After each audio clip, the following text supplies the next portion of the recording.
Hi, thank you for joining me today. I'm going to demonstrate to you how to make a mask.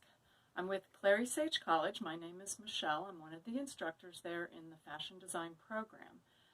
Several of the local hospitals here in Tulsa, Oklahoma have reached out to us to inquire about some masks to be made because of a shortage during our COVID-19 pandemic. Go ahead and come on over here. Let me show you what supplies we have. We have a pattern that is basically half the pattern. And in using that, I cut it out. Since I want to use it multiple times rather than pinning the paper to fabric, I have taken manila oak tag, which is what file folders are made from. You can also use poster board. I folded in half. I laid this along the folded edge, cut it out to shape, and then made little clips where I need to make folds and some other little markings. So I have a template now. With my template, I can lay this down on my fabric. I am using 4 layers of fabric. It's recommended to do so because it will act as filters, not a N95 filter, but it will act as filters and protection against many other things that our medical and caregiving personnel can utilize. So I'm tracing around my template here. By the way, I'm using a Pilot Frixion pen.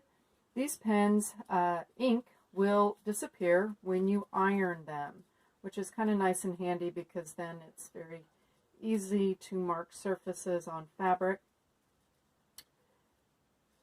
and not worry about those marks showing up at a later point. By the way, I am using cotton fabric.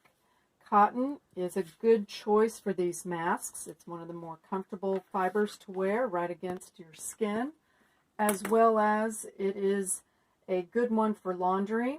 In order to be able to use these masks for multiple uses, they need to be washed in very hot temperatures in order to clean them very well, sanitize them, and they can take some kinds of bleaches as well.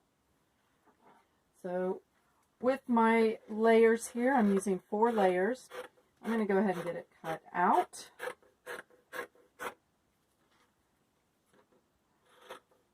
Another thing that was recommended to me is to actually use 2 different kinds of fabrics for the outer layer and the inside layer, so that the person wearing the mask, as they need to utilize it all day, if they remove it, they remember which side was the one exposed to their face and which side was to the outside and exposed to anything else.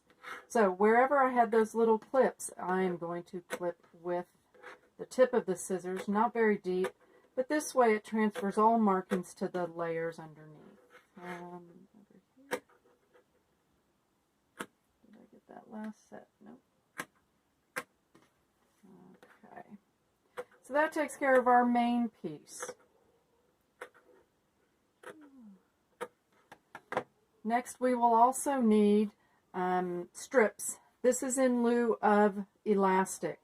Right now in Tulsa, Oklahoma, it is very hard to find any elastic, and I've used anything I've had on hand. The other concerns with elastic is it may not hold up to multiple washings in heat, as well as the the ties give more adjustability and flexibility for people with different size heads. So that is an option. If you don't have, or if you don't want to do the ties and you have elastic, you can use that. Another thing that I am utilizing is a bit of wire. This is millinery wire. It's used in making hats. And this will go over the nose area, which is the more flat area. This pointed one is for under the chin.